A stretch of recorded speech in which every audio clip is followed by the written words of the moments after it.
Pan పెట్టినా అండి. Pan లో తగినంత ఆయిల్ పోసుకుంటున్నాను.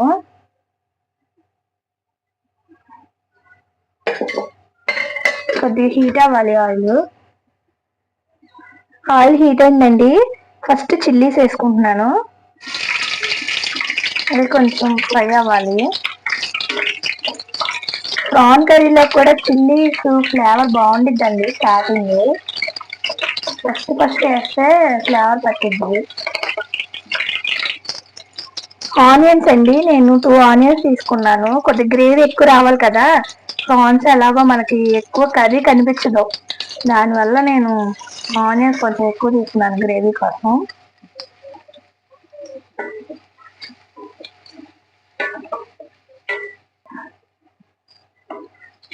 ఆనియన్స్ ఇలా ఫ్రై అవ్వాలండి. టమాటో కూడా వేసుకోవచ్చండి దీంట్లో, కానీ నేను టమాటో వేయట్లేదు. ఎందుకంటే దాని ఫ్లేవర్ బాగోదండి. నేను ఎక్కువ వేటిలోని ఎక్కువ యూజ్ చేయను, ఎప్పుడో ఒక్కసారి తక్కువగా యూజ్ చేస్తాను. టమాటా వల్ల దాని టేస్ట్ అంతా మారిపోయింది కర్రీది. చాలా మంది ఇష్టంగానే వేసుకుంటారు, నేను ఎప్పుడు వేయను గ్రేవీ కోసం. ఆనియన్సే కొంచెం ఎక్కువ వేసుకుంటాను. కాస్తంత పసుపు వేసుకున్నామండి. కొద్దిగా సాల్ట్ కూడా వేసాను ఆనియన్స్ ఫ్రై అవ్వడానికి. కలిపేసుకుని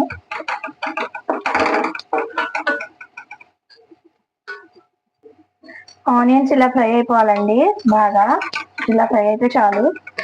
దీంట్లో మనం ఇందాక పట్టుకున్నాం కదండి మసాలా, అది వేస్తున్నాను. 2 స్పూన్స్ వేస్తున్నానండి. మీరు చూసుకొని వేసుకోండి, నాకు ఆ ప్రాన్కి సరిపోద్ది కాబట్టి 2 స్పూన్స్ వేస్తున్నాను.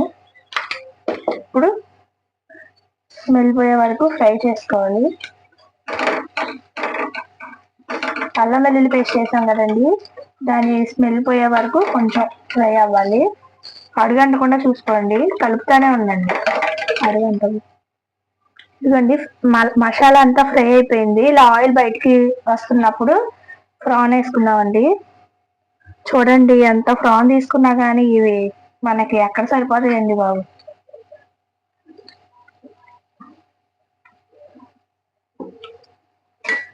కలిపేసుకున్నాం. మనం ఎంత ఎక్కువ తీసుకున్నా మనం చేసుకునేసరికి అది కొద్దిగా అయిపోయింది. దీంట్లోనేమో టమాటా కానీ ఏమన్నా వేసినా బాగోదు. మనం ఇంకెలా తినడం వేయగురులాగా. ఇలా ఫ్రాన్ వేసుకొని మిక్స్ చేసుకున్నాక ఒక 10 మినిట్స్ ఇది మూత పెడదామండి. అంతా మసాలా దీన్ని పడుతుంది. ఒకసారి చూద్దామండి ఓపెన్ చేసి.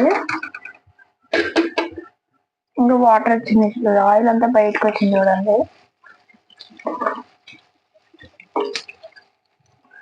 ఇప్పుడు దీంట్లో కారం వేసుకుందామండి.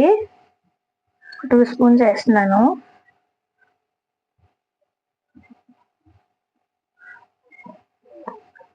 ఉల్లిపాయల్లో కొంచెం స్వీట్నెస్ ఉండదు కాబట్టి కొంచెం ఎక్కువ వేసుకోండి మీరు. నేను 2 స్పూన్స్ వేస్తున్నాను. కలిపేసుకున్నాను. కారం స్మెల్ పోయే వరకు కొంచెంసేపు ఒక 5 మినిట్స్ ఇలా ఉంచుదామండి ఫ్రై చేసుకుంటా. తర్వాత వాటర్ వేసుకున్నాం గ్రేవీ కోసం. కారం స్మెల్ పోయే వరకు కొద్దిగా ఫ్రై చేస్తూ ఉండాలి.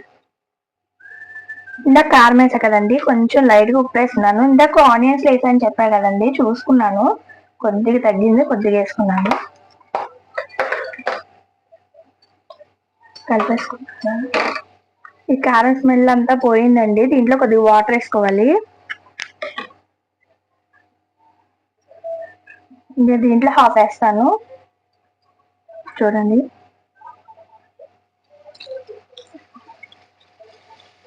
హాఫ్ వేసాను. ఇంకా ఎక్కువైనా బాగోదండి, కొంచెం గ్రేవీ కోసం ఇది వేసాను. కలిపేసుకొని మూత పెట్టేసుకుందాం ఒక 10 మినిట్స్.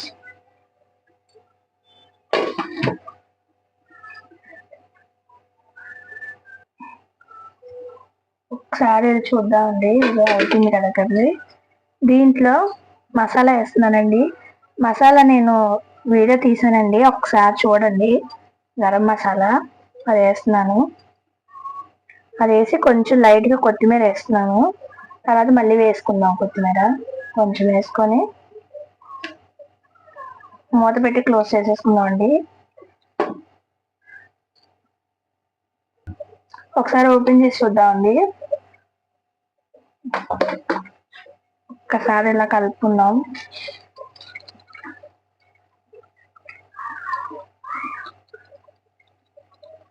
మనకి గ్రేవీ కావాలనుకుంటే ఇలా ఉంచేసుకోవాలి. కొద్దిగా వద్దనుకుంటే కొంచెం సేపు ఉంచుకుందాం. నేను కొంచెంసేపు ఉంచుతున్నానండి, కొంచెం దగ్గర పడే వరకు ఉంచుతున్నాను. మీకు ఇలా గ్రేవీ లాగా ఇంకా కావాలనుకుంటే ఇలా ఉంచేసుకోండి.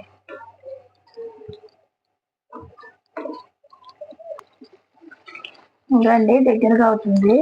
దీనిలో చాలా వేసుకుంటారండి, బెండకాయ అని, టమాటా, గోంగూర, చాలా రకాలు వేసుకుంటారు.